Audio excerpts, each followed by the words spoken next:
Soul family. I've been reading some devotional material in the morning with my wife from Oswald Chambers' Utmost for His Highest. Some of you are probably familiar with it. And something I read, I think it was on Monday or Tuesday, was really making me think a lot about what I'm doing with my life, how I spend my time in service to the Lord.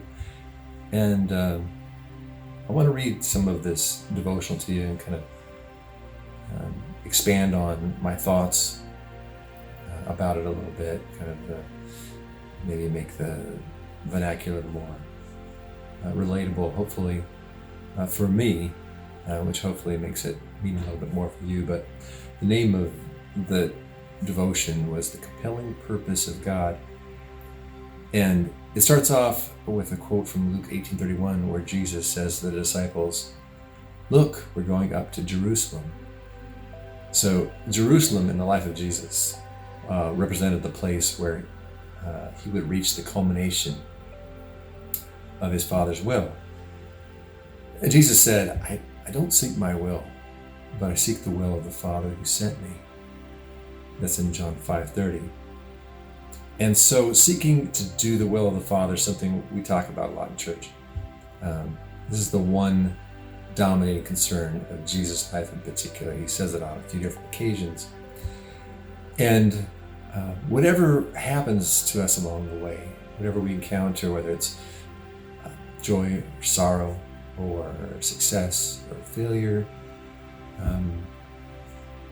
the way that we react is often different from the way that Jesus reacted, because he was never deterred from his purpose. When he was in the garden praying, he said, "Not my will, but your will." So in Luke 9:51, it says that Jesus steadfastly set his face to go to Jerusalem. So the thing that we need to remember is that we're going up to Jerusalem as Jesus did to fulfill God's purpose, not our own. A lot of ambitions that we have in life: I'm going to go to college, I'm going to get this job, I'm going to have so many kids, and do all these things that we plan on doing. But those are ambitions that we have for ourselves. But as believers in Christ, from God's perspective, we really don't have our own plans, because his plans are the ones that matter for us. We talk a lot about decisions that we've made for Christ, our determination to serve God as pastors, worship leaders, working with homeless, missionaries, whatever. And we have all these decisions that we make thinking that we're doing God's will. And I'm not saying that we aren't, but the thing to remember is that God's purpose is the thing that drives our life. Jesus said in John 15:16, "You did not choose me, I chose you." And the funny thing is, we're really not taken into a conscious agreement with God's purpose. We actually become believers and we're taken into God's purpose with no real awareness of what it actually is. We don't know what God's goal is going to be. As we walk through life, his purpose may become more and more vague. It may veer far from the path that we imagine for ourselves.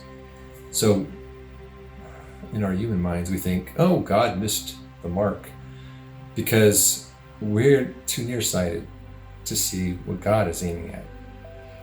So at the beginning of our Christian life, we decide, I'm going to do this or the other thing to serve God. And we think God has called us to do this one special work because we have a specific talent that seems to fit with whatever that is. And if we learn anything by reading the Old Testament and the rebuilding of the wall, God didn't have the stonemasons rebuild the wall. He had goldsmiths and weavers and people of all different types of backgrounds and qualifications doing work they had no experience or qualification doing.